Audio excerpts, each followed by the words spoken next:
Am I the asshole for telling a plus-size woman that I love being skinny? I dread going to my childhood friend's birthday party every year. We moved apart a decade ago, and even though I'll always care deeply about her, we are very different people now, and her friend group reflects this. She has one friend, let's call her Amanda, who, without fail, has to comment on my weight every single time she sees me. You're so skinny?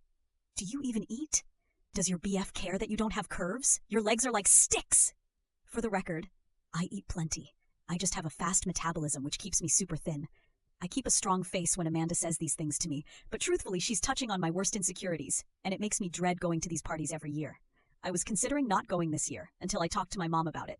My mom had what I thought was a great idea on how to deal with Amanda. She suggested I pretend she's giving me a compliment.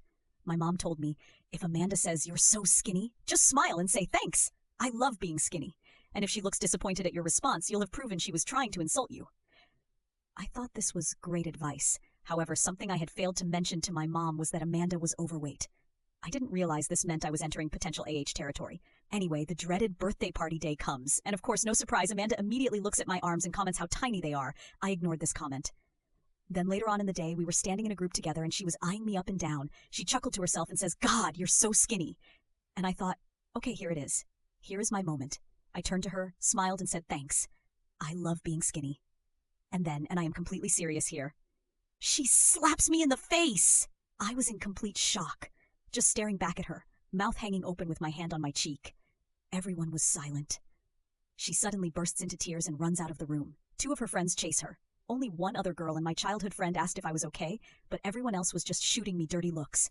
I promptly left the party, which sucked because I had a 2-hour commute and had planned to sleep over. The next day, I was texting with my childhood friend about it. She basically thinks that even though Amanda shouldn't have slapped me, that I was insensitive for saying I love being skinny to a plus-size person. I argued that Amanda has been consistently insensitive to me every party, and I didn't comment on her body, only my own. She told me that it's different because being skinny is socially acceptable and that Amanda wouldn't usually do something like this, but I triggered her with my insult. My mom thinks I'm in the right, but this was all her idea, so of course she does lol. So AITAH for what I said to Amanda.